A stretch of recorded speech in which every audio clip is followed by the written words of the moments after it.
BlogTalk Radio.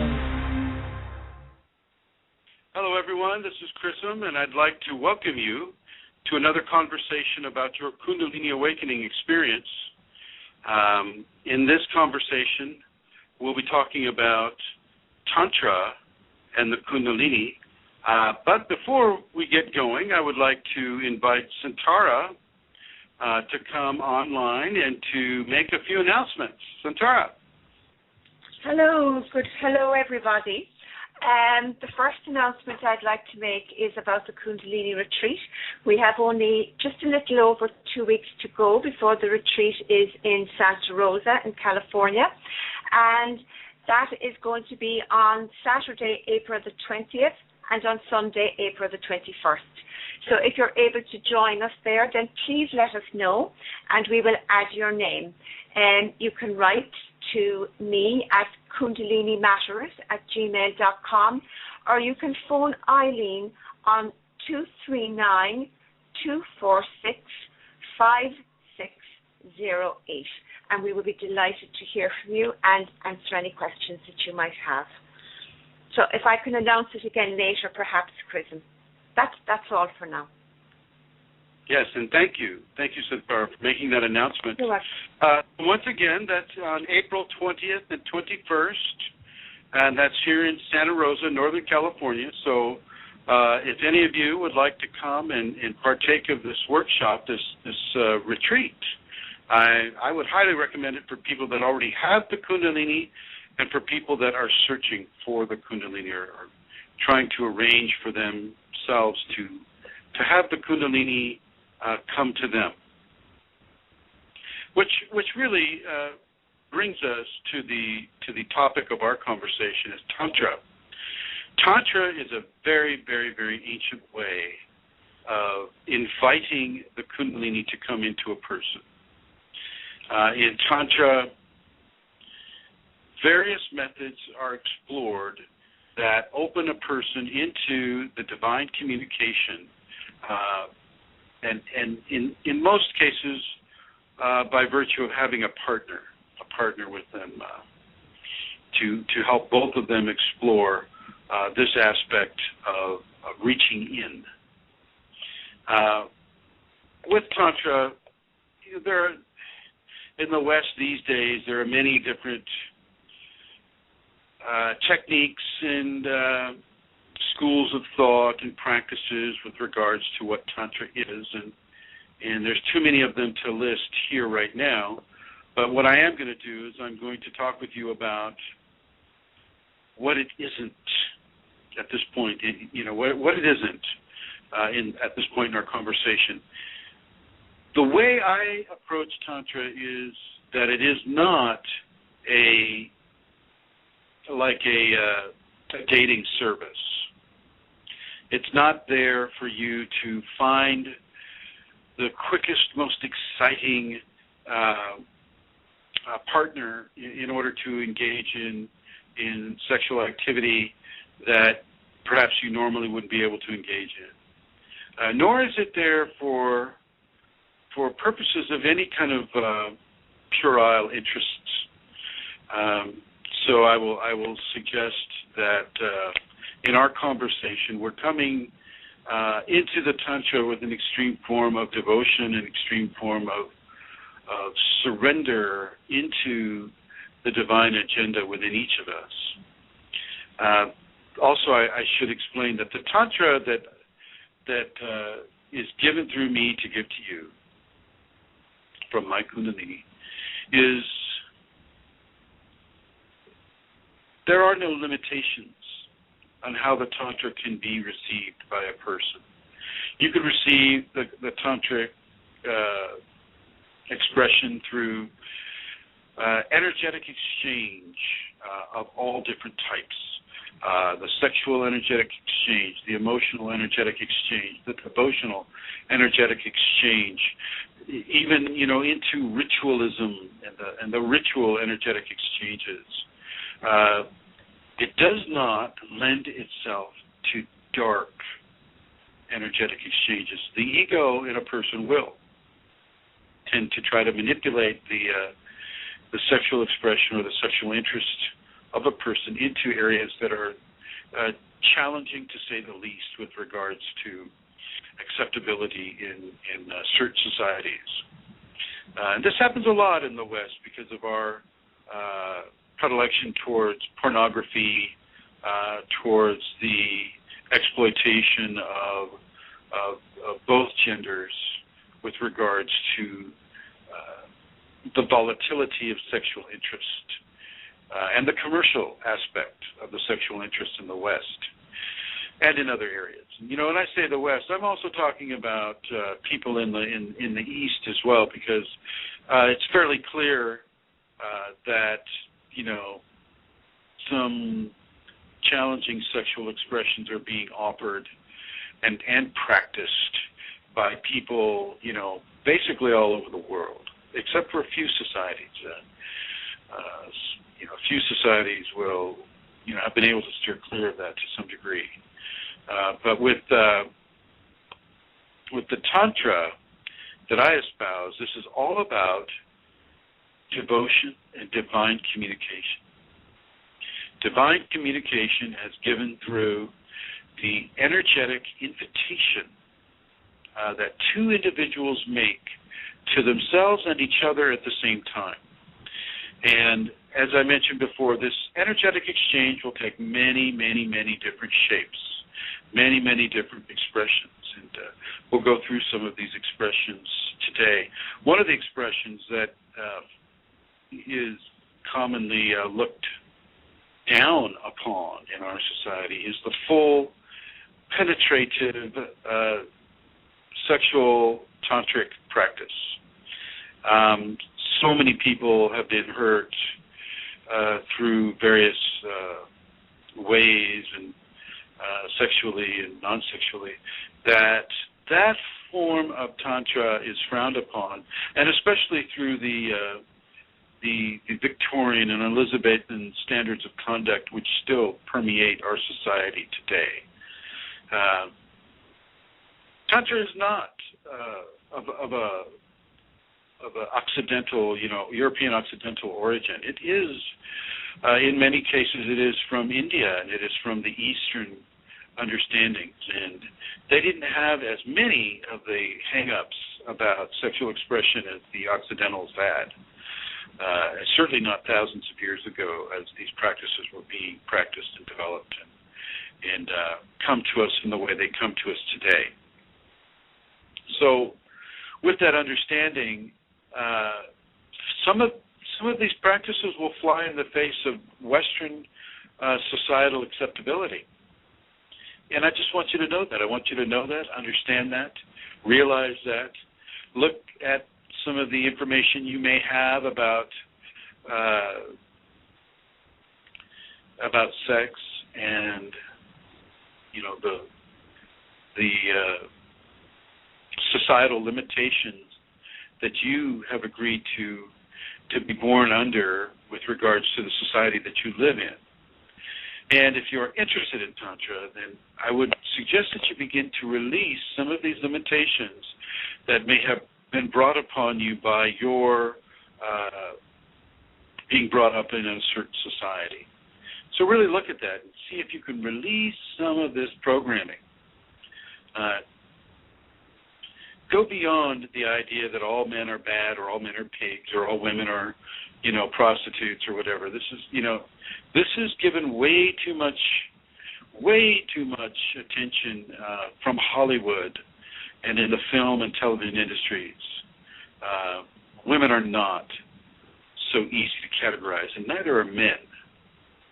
So really, we're looking into the deeper spiritual-based, love-based, communication and energetic exchange-based areas of the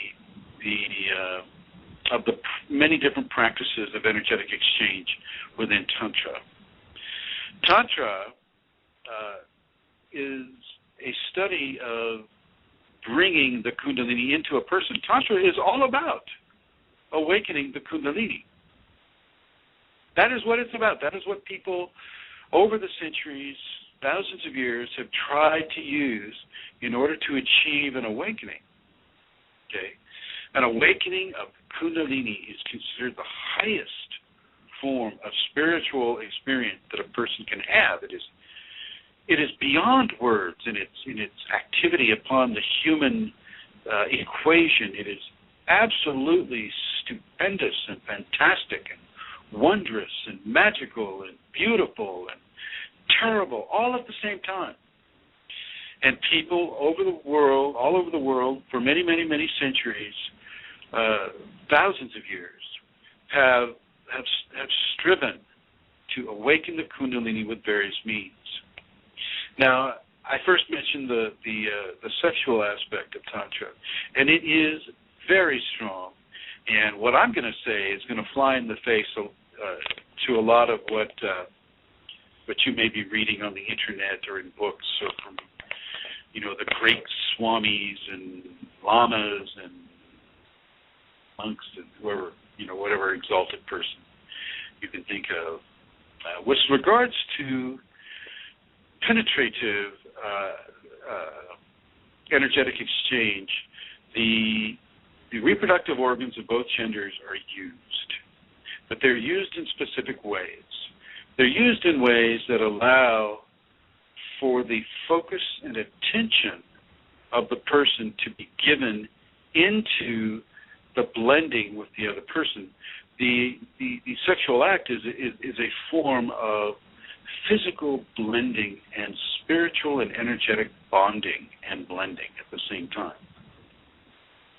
So with that in mind, some of the Eastern protocols I find to be very, very, very effective, such as, now in this conversation, because of the Occidental influence and that people are even offended at even hearing the words that describe the reproductive organs of either gender. So I'm going to go into the Sanskrit with this, and the male reproductive organ will be called the Shiva Lingam.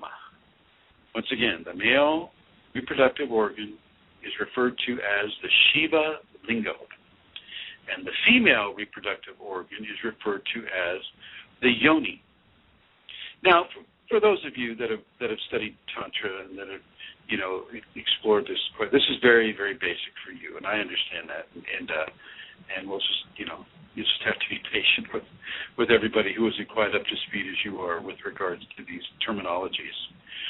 So to get right into it, the level of exchange isn't just the process of the merging of the lingam and the yoni. That's not what it's all about. Those are just aspects of it.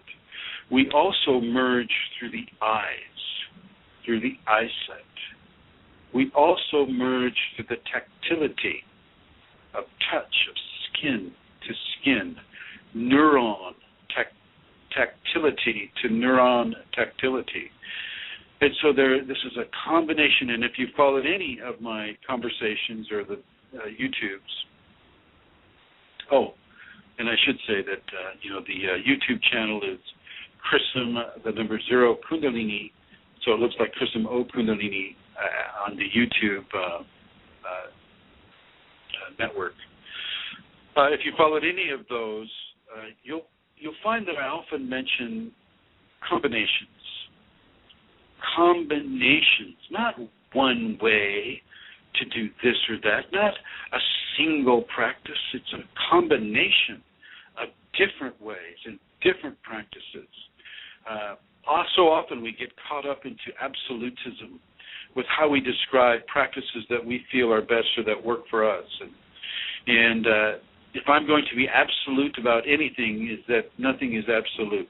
I'm absolutely sure that nothing is absolute.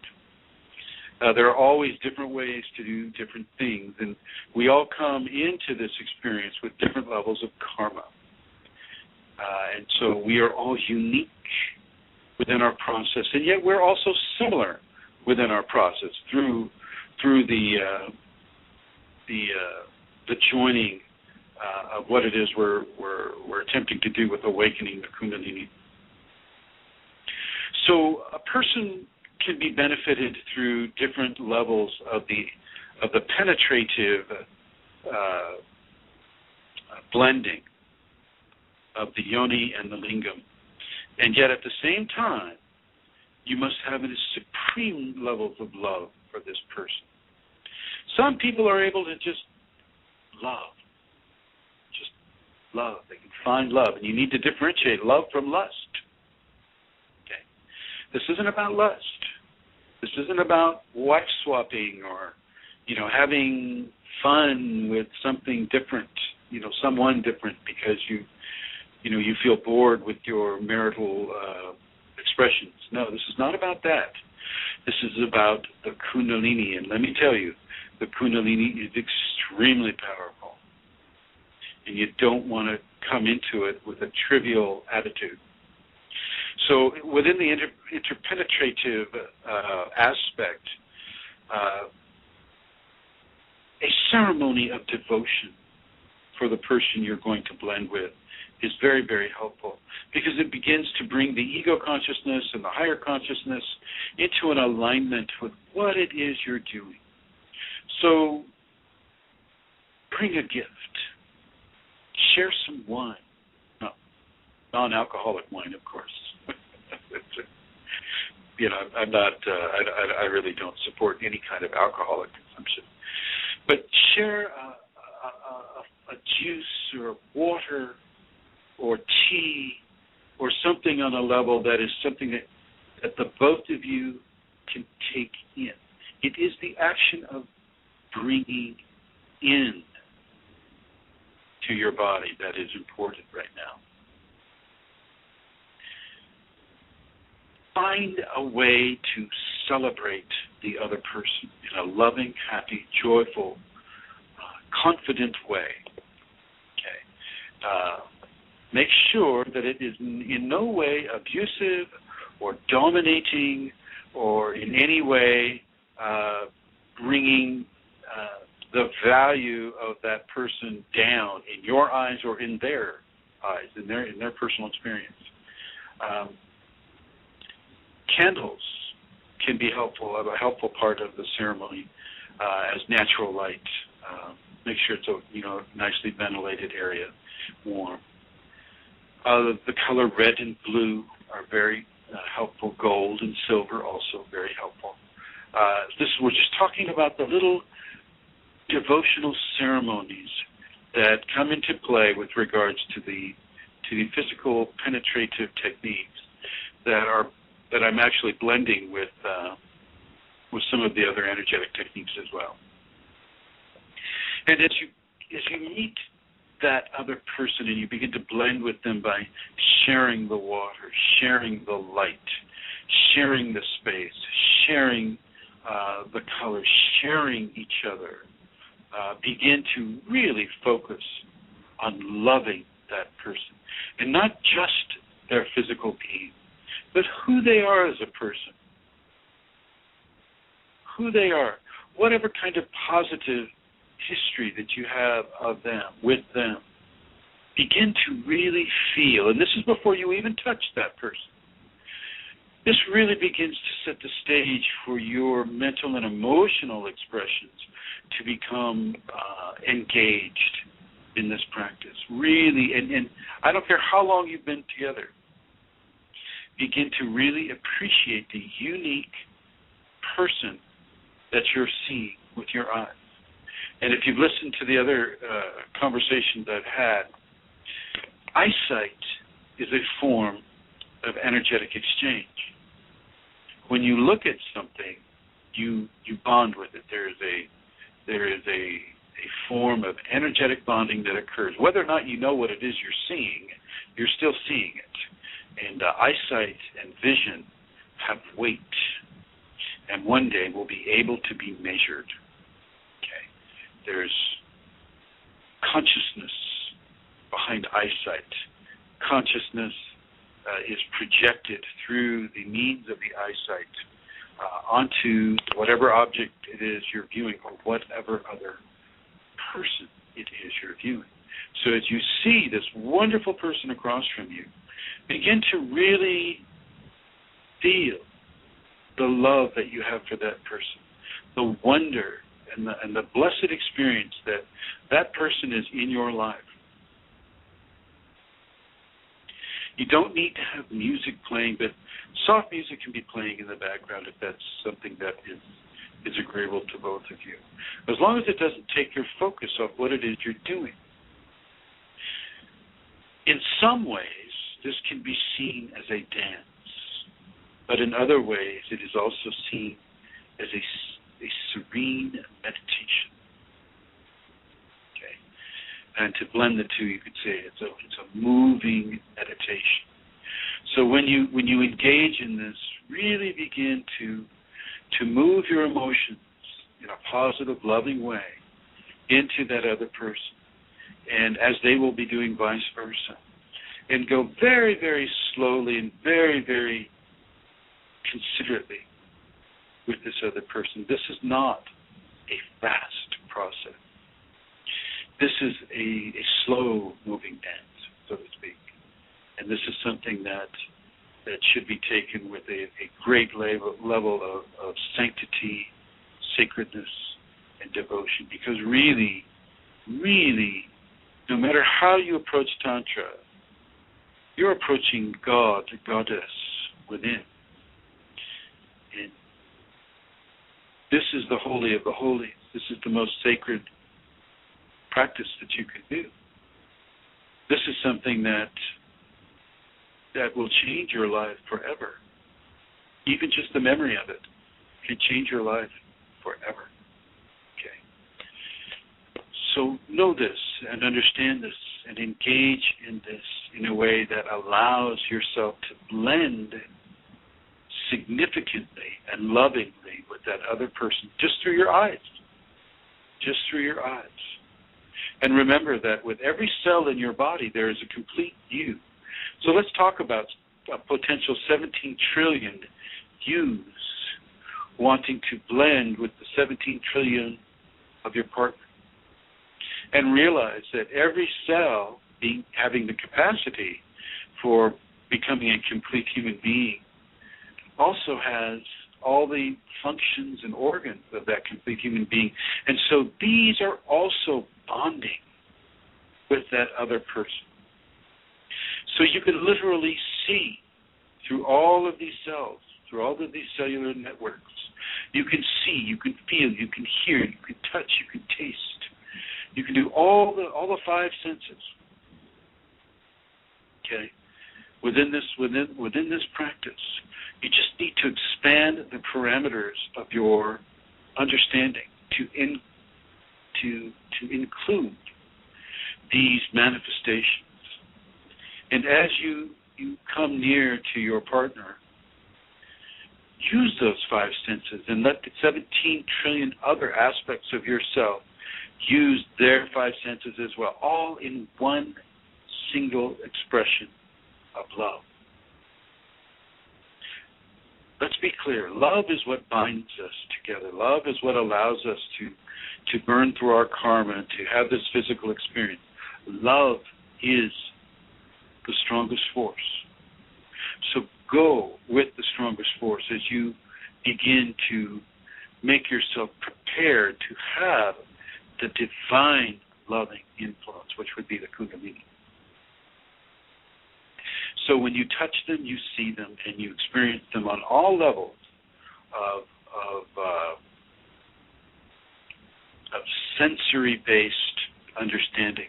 And yet, because you have prepared and because you know this is a slow, dancing, moving meditation, your emotions are already tied into them. And in a way, you may start to feel your chakras bonding with their chakras, forming a unity of bonding with the energetic centers. And of course, for those of you who don't know what a chakra is, chakras are energetic centers that are positioned on the spine and a first, second, third, fourth, fifth, sixth, seventh chakra. Seventh chakra being at the top of the head, and the first chakra being in the last three vertebrae of the tailbone, and all the other ones in between. At another time, we'll go into what those meanings are. But as you're bonding with this person in a tantric fashion, you'll feel energetic bonds with their chakras, with their energetic centers. The fourth chakra being that of the heart and expressive of love. And I may have to go into these right now because they're pertinent to our discussion.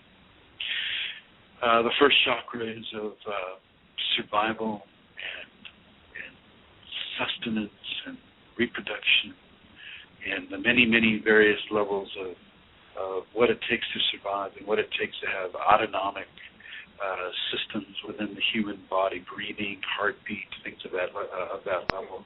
The second chakra has to do with the emotions and with the salts of the body, taking in salt, taking out salt, has to do with also with the reproductive and more of the sexual aspect of the person.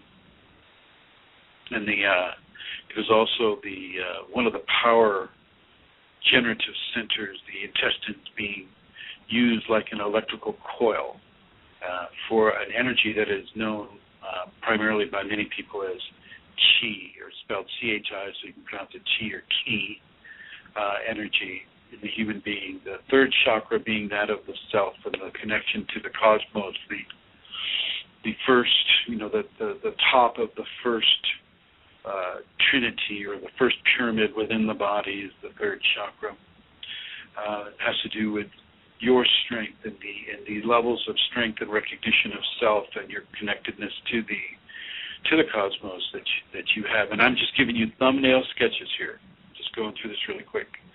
The fourth chakra is, of course, talking about the love, divine love, self-love, ego love, fear, love gained, love lost, and all the different ramifications. It's a huge energetic experience. The fourth chakra is a universe of itself, as are all the chakras. But the fourth chakra deals with love, deals with that maha, that powerful force of love. And so, I could do a whole entire 20,000 shows just on the fourth chakra and its effect upon our lives. But I'm just giving you that thumbnail sketch right now for those of you who aren't familiar with chakras. The fifth chakra is located at the throat. The fourth chakra is here. The fifth chakra is here at the throat. It's typically blue. You'll notice that I follow the Hindu system of chakra recognition. That correlates with my Kundalini better than any other system, and there are other systems. Once again, we're not being absolute here, but this is just something that has correlated with my Kundalini to give to you with regards to yours. And you are, of course, open to explore any other method or methodology that you would like to explore with regards to Kundalini. I'm not going to say that mine is the only one. That's what's coming through me for you is the only system. It is not. There are many other systems. Okay. So the blue chakra at the throat is of course, devoted to communication and the many different levels of communication and sensory input, the taste and the smells and eyesight and hearing. Many of these areas are covered by the fifth chakra, as well as much of the endocrine system as well is covered by that chakra. And then we move up to here, where you see a lot of the Hindu women will have a big red splotch here, like they've been shot with a gun right through here. That's the sixth chakra, and it's not so much here; it's more like here. And for those who have Kundalini or coming into the Kundalini, you actually feel where it is because it starts to come out. It starts to open up. This has to do with intuition and psychic phenomena, as well as spiritual phenomena, as well as, you begin to walk into the levels of spiritual experience through the merging of the two eyes and the third eye here. So you start to be able to see overlays of spiritual interaction with physical interaction. And once again, it is also a very, very, very powerful chakra, and yet so little is known of it. And maybe that can be a topic of some shows. We'll do a topic for each chakra if people would be interested in that. So the top of the head, the entire top of the head, is the seventh chakra, the crown chakra, the 1,000-petaled lotus within the Sanskrit understandings and the Hindu understandings. It is the crown jewel. It is the holy of the holies. It is the location of divine incorporation and connection on the human body. So in many of the 16th century Occidental paintings, you will see a golden head. One topic I haven't discussed here yet is dismemberment, and that's the Kunalini, dismembering the body and putting it back together in a fashion that is better for the person. And in many of the Occidental paintings, you'll see the golden head.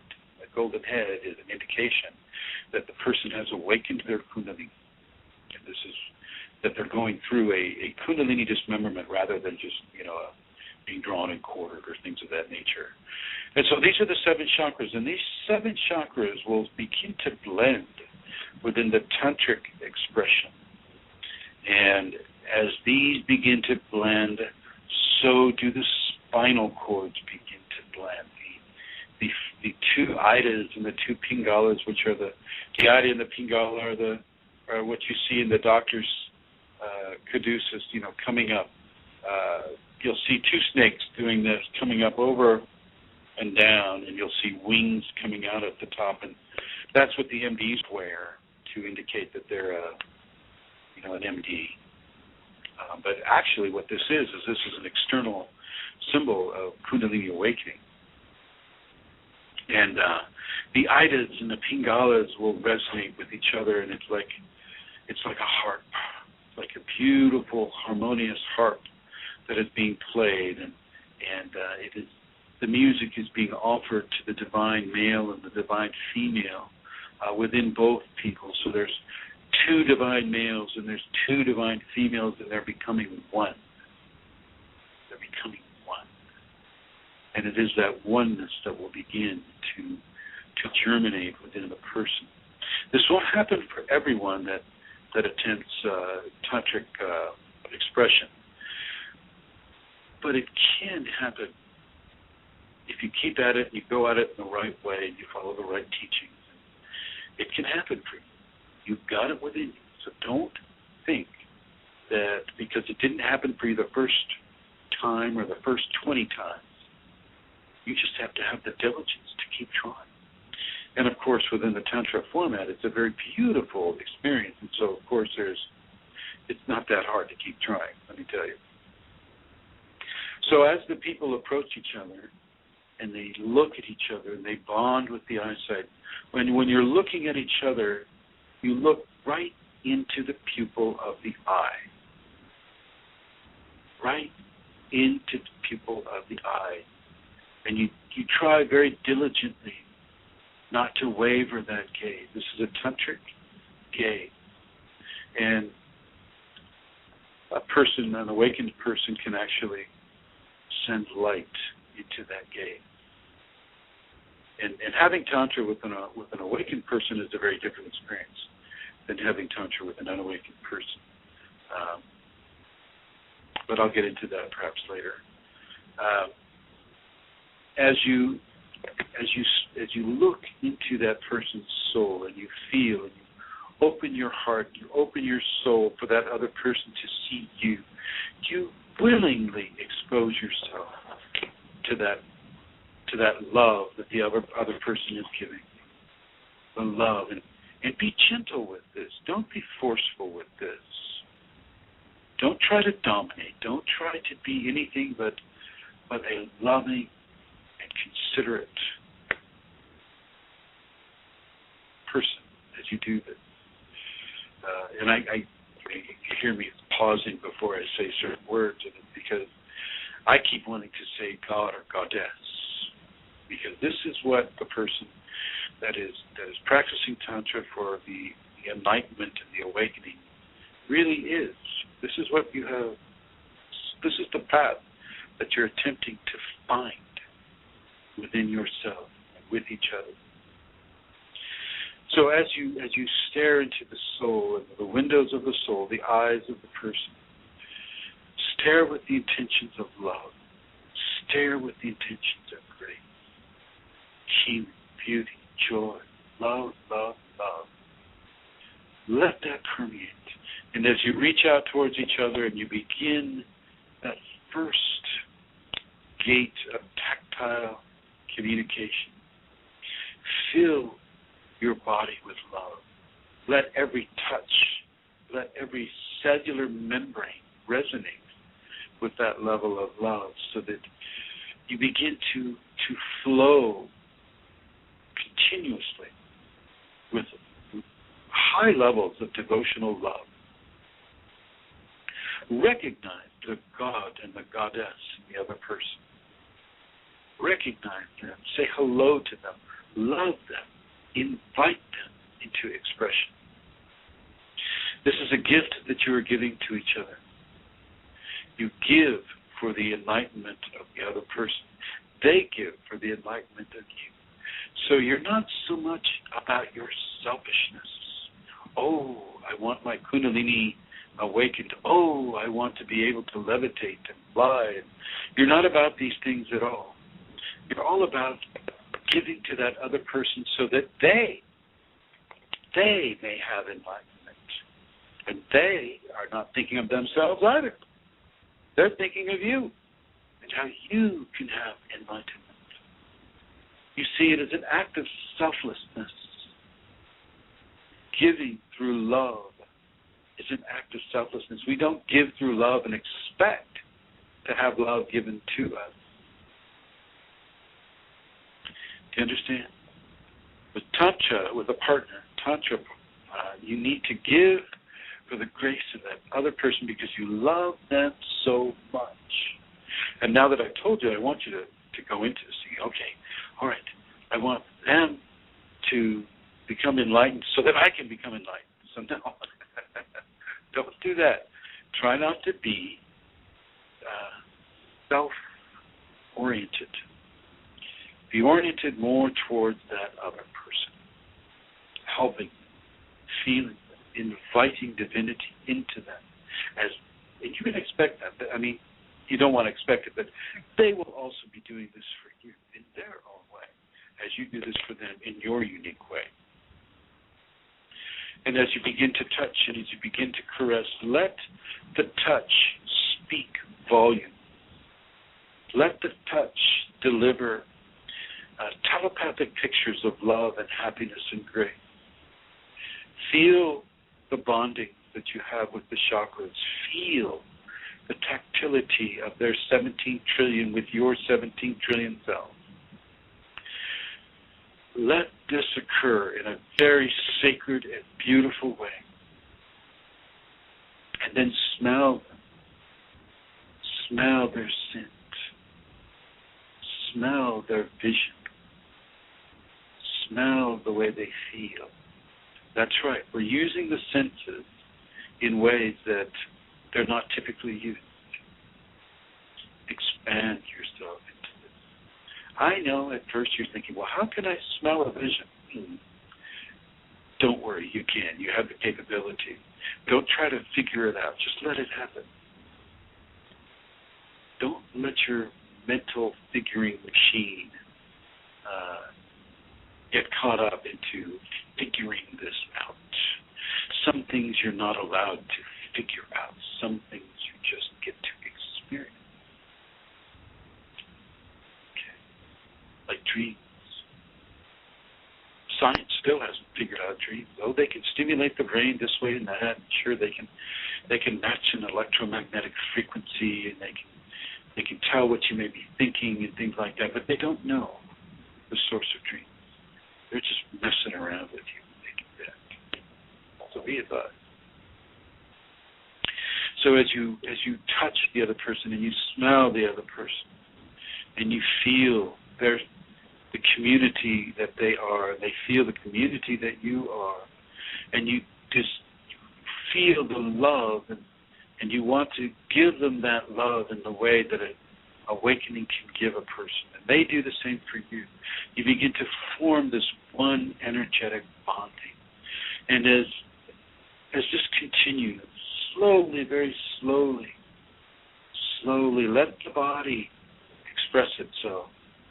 Let the lips and the tongue and the taste and the smell and the feelings and the vision begin to accelerate its response. But don't let the desire body totally control you. You control it. The yoni will want to be penetrated. The lingam will want to do the penetration.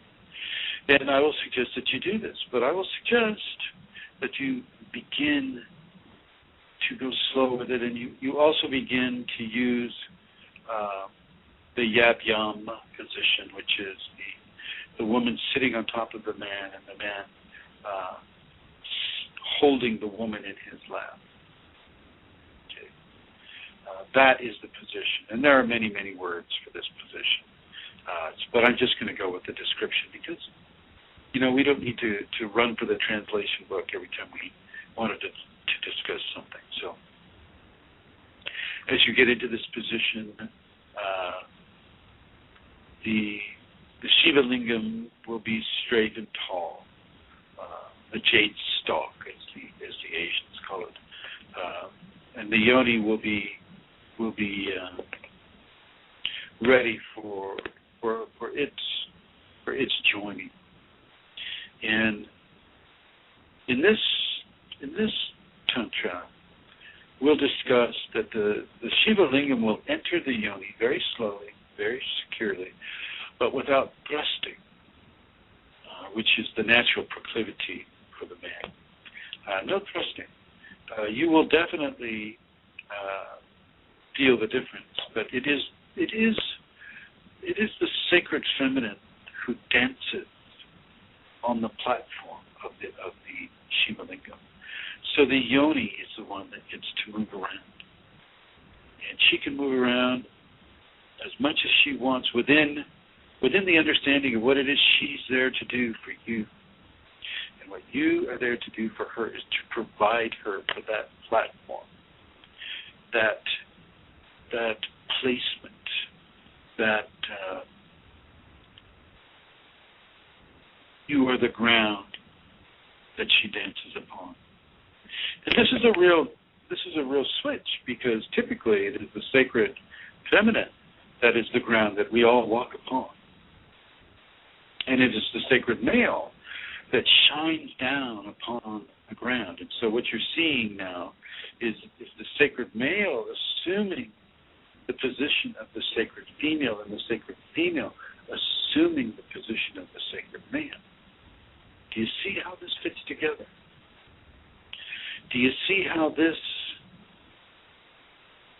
forms a union? A union when we become that other person, and that other person becomes us. So I want you to really, really look at this. Meditate on it.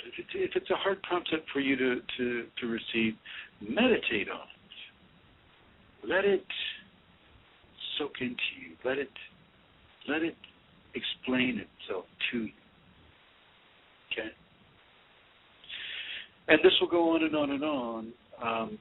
The dance will continue, and I will instruct the sacred male not to lose his seed. The seed need not be given unless a child is to be made, or in the case of an awakened person. So with regards to the seed, keep the seed within you as best you can. And for those who are dancing, be considerate of that seed. There are 7 fluids that make up the seed of a person. All the fluids will carry an energetic signature. The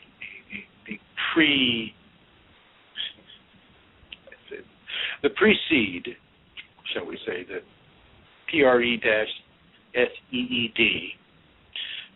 will come out as a clear fluid, and in that understanding,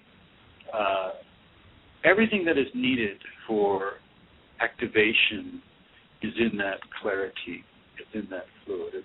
It doesn't necessarily have to be something that is forming a physical child in the young. Okay, so that's not what it's all about. The pre-ejaculate is all the fluid that is really needed with regards to tantric understanding being given. So as the dance continues and the dance continues and the dance continues, realize and keep staring at each other's eyes. Say the words "I love you, I love you, I love you" over and over and over. Let that be your mantra for each other. And this is one way to begin the awakening process for two people. Okay, this is one way for this to occur. Another way is just through the eyes. Just through the eyes of a person. And you can give that expression to each other with just the eyes. Some people will promote a clothed version of sitting upon one another. And I'm not going to say that won't work, but I'm going to say that there are some issues that are coming up that deal with exposing oneself or the honesty of the expression. If you're not willing to expose yourself, then don't do this. Don't do this. If you've got hang-ups of a sexual level or if you've suffered trauma at the hands of a gender and you're in hatred of that gender, and so you try to find that gender in another gender, and it can get very convoluted. And I will suggest that you need to heal yourself first of that initial trauma. Don't run away from it. Don't try to change your expression of divinity in a way that allows you to run away. These experiences happen to us for reasons, and we need to be adult enough to look into these reasons and to find balance within those reasons without maintaining a hatred or an anger for another person. So I'm not really a proponent of the clothed sitting in the yab-yam position that many sexologists and tantric teachers will use because of the Occidental maxims against exposing people. Neither will I suggest tantric parties where we all get together and everybody, does the form of tantra that I just described to you in detail. I'm not a proponent of that either. Once again, this is not for sexual gratification at all. At all. Okay. Now let's see. I need to look to see how much time I have left in this.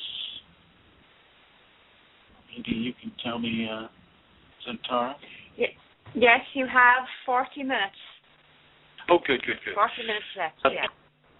Thank you, my dear. What is happening with this conversation is it's being filmed and it's being recorded in other ways so that we can make sure that, and I'll be doing this with all of them in the future, so that we can make sure that people have access to this information later on. Tantra is seeking the marriage of the divine male and the divine female, but it's going through the feminine first. Tantra is often described as the left-hand path, which is, of course, The left-hand path is the left side of the body, which is often where the Shakti, or the sacred feminine, Kunalini, will come up. And people have the experience of their left big toe turning black and, definitely feeling, say, frigidity on the left side of the body, or some sort of psychic development along the left side of the body. So Tantra is this invitation. In the ancient peoples, the temple priestess and the temple priest were often the teachers of Tantra. They were the people that the community would go to for spiritual enlightenment, for spiritual means of conduct, for living their lives in a deeply spiritual way, and which is far more prevalent then than it is now, to a large degree. Our society is more worshiping of science and greed for monetary possession, physical possession. So in many ways, in the 19th and our 20th century now, from the age of before the Industrial Revolution in the late 1800s to the present moment, we're all about our machines. We're all about A plus B equals C. We're all about science, and we're drifting farther and farther away from our spiritual roots because we're so dependent upon science. Whereas you have to remember that God created the ability in man to have an understanding of science, not the other way around. Okay, man has not created a science that allows us to understand God. The only way man can understand God is by having Kundalini. And Tantra is one method of finding God through the awakening of the Kundalini. But the Tantra is the path towards the awakening. For those of you that already have the Kundalini, you don't need to practice Tantra except as a beautiful blessing that you can give to other people. For those of you that already have Kundalini, you can use Tantra as a platform of furtherance, furthering your experience within the sacred divine and the sacred male, furthering your path and your journey up into the mountain of enlightenment that you are already walking. Okay, so Tantra does have its applications for the awakened person, but you don't need to use it for further activation, so to speak. For further activation, you should use the safety protocols. The safety protocols will help you more there. So the high priestess of both the high priest and the high priestess in the ancient understandings were there for people to learn about their spiritual heritage. And it just so happened that instead of tending the flock of whatever animal or growing the crops, these people were predilected to devote themselves into the higher learnings of spiritual nature. It didn't make them better or worse than other people, but it did make them necessary for these other societies to learn from. Okay. Now, as I mentioned earlier, you can have eye tantra, you can have touch tantra, but touch tantra, once again, you need to expand your understanding of the community that you are. And I'm just using 17 trillion as a number. I am sure that there are more or less. We are each individual people, and we each have our own understanding of. We each have our own unique expression, and that will include how many cells we have in our body. At this time, I would like Santara to give out the numbers. Would you do that, my dear? Yes, I will, of course. You can call in on 347-934-0026. I give that out again. It's 347-934-0026. And do we have any questions at this time, Santara? No, I'm not sure the chat room is working. So there are no questions there. Very good, very good. Lots of people logged in, but nobody typing back to my messages. So, yeah. Yeah, well, it's definitely a learning curve for this platform. So there are many different, and thank you, Santara, for doing that. There are many different levels of Tantra. What I've been discussing for the most part of this conversation are the levels of Tantra that most of you are familiar with, such as the sexual Tantra, physical Tantra, the combinations of Tantras, of different Tantras that make up the physical Tantra, and vice versa as well. So I'm going to go into the vice versa part of it right now. Devotion. Not only, and I've had a conversation about devotion already, and I encourage you all to listen to that. Devotion is huge. Devotion is a form of love, and this love is key to the opening of the gates of Kundalini within a person. It took me a while to figure that one out myself, and I had devotion at the time, but I didn't know why I had it. Now I know why I had it. Devotion is the key that unlocks the door or the gate of the Kundalini. And what this is, devotion is a form of Tantra, actually.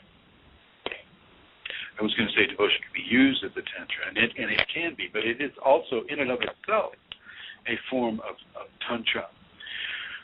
When you are devotional enough, devotion really is a giving of a supreme level of attention and love and care and consideration and trust and surrender, all at the same time. All at the same time. Towards the object of your devotion. Typically, the object of your devotion should not be a spouse or a boyfriend or a girlfriend. This needs to be given to a higher representative of grace within your understanding. God, goddess, saint this, saint that. And if you have an awakened teacher that you're following, well, then you can give that kind of devotion to them. But not to, the spouse or the boyfriend or the girlfriend. Yes, you give them love. You give them love, and there's a certain level of devotion that you give to them, but you don't give them the same devotion that you would Jesus or Mary or Buddha or Muhammad or a teacher that you may be following. And so, this is what I'm saying. The devotional Tantra is a complete exposing of yourself to that personage or that guide or that teacher, where there is nothing left of yourself. There is nothing left of yourself. You have given your love, your life, your control of your life, all your possessions, all of your entire body, everything you give to them through an action of devotion. Okay. An action of devotion. And this, in and of itself, has the ability to open the Kundalini flow within a person. So I'm going to say that you need to really be careful, naturally, about who you choose to give this type of devotion to. Okay. You need to trust them. You need to trust them. You need to want to give to them, and they need to be open and to receiving that from you. Not everybody is. Not all teachers are. Not all.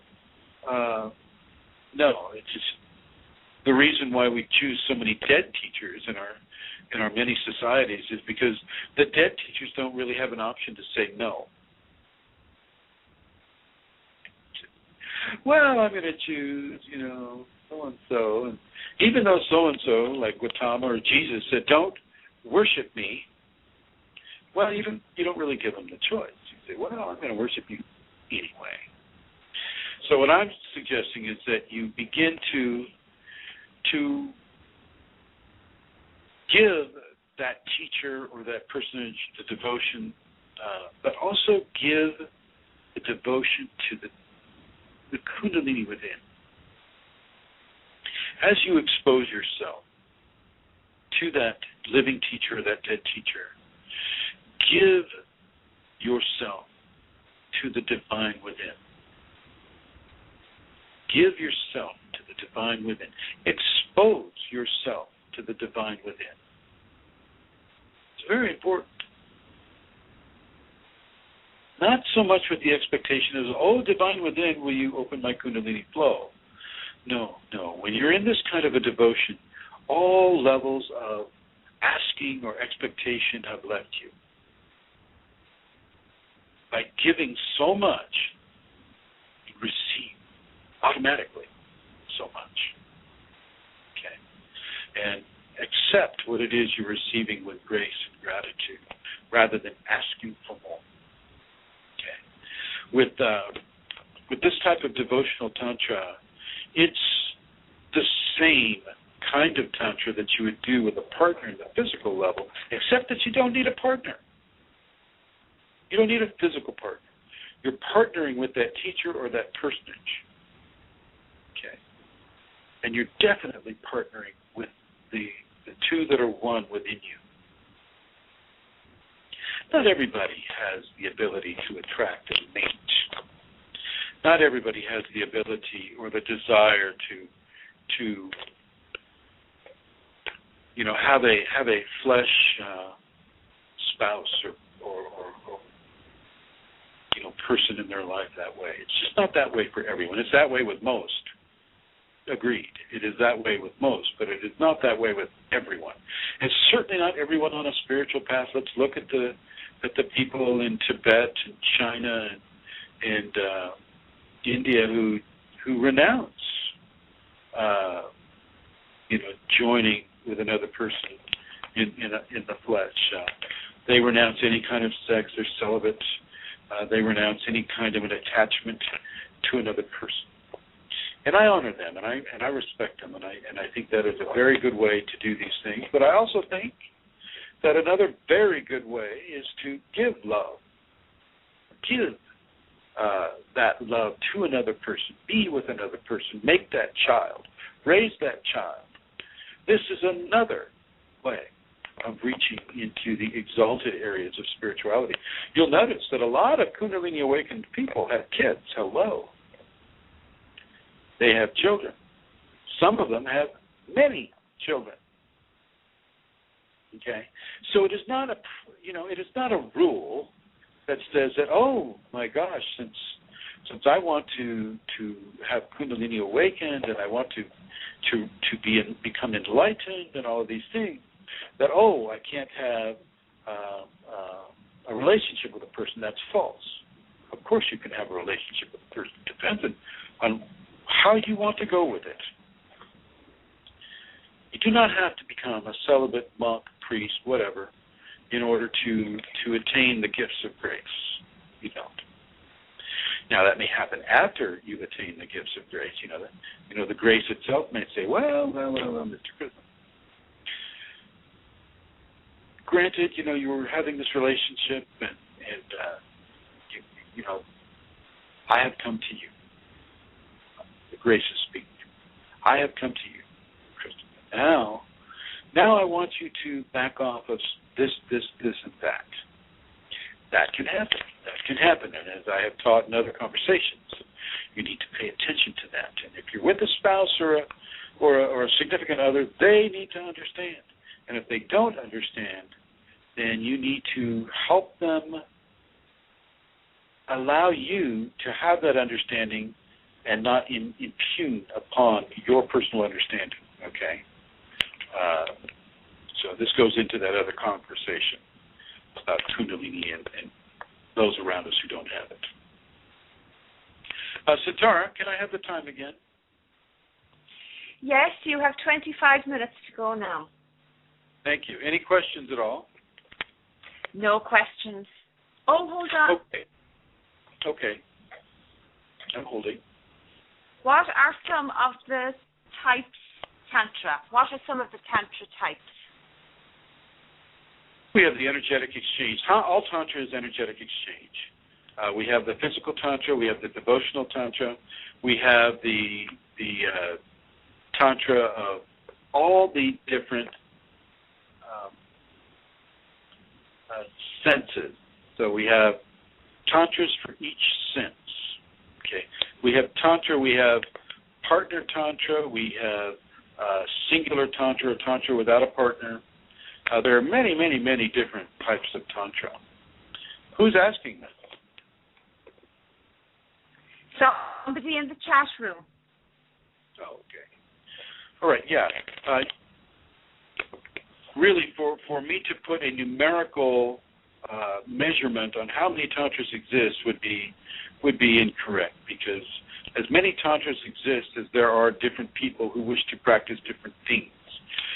There's the Tao of sex that is practiced in many of the Chinese positions, and that in of itself is a way of treating the sexual act as a form of Asian Tantra.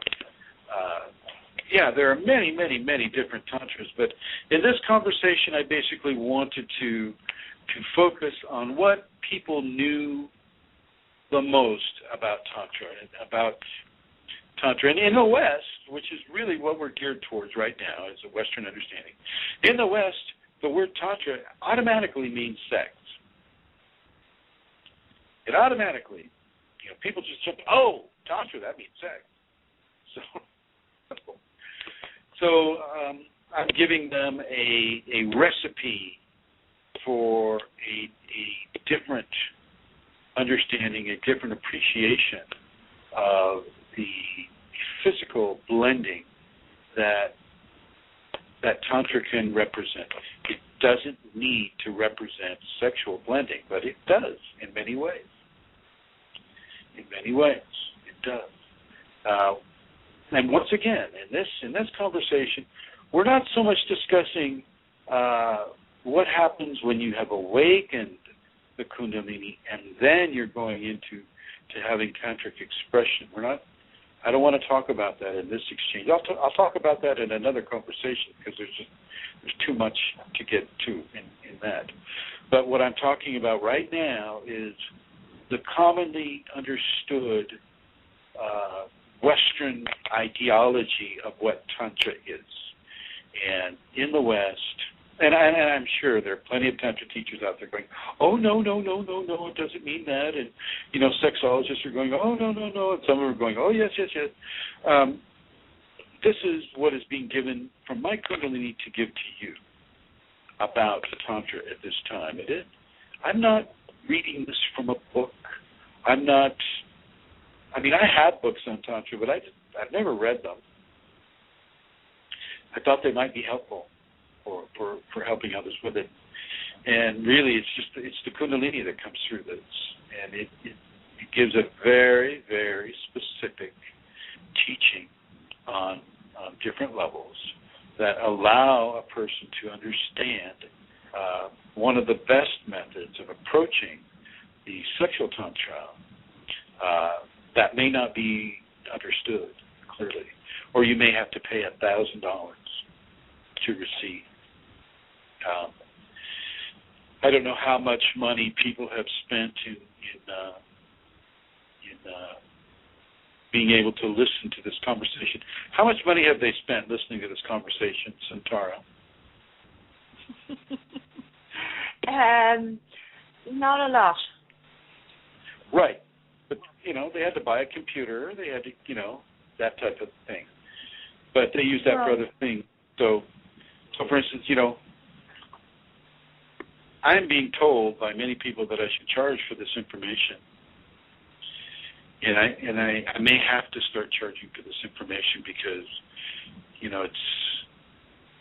it's hard to do these things and do them without any kind of support of a financial level. And so I want to let you know that we do take donations, and we take them, and we're appreciative of them. And if you enjoy these conversations, feel free to give a donation.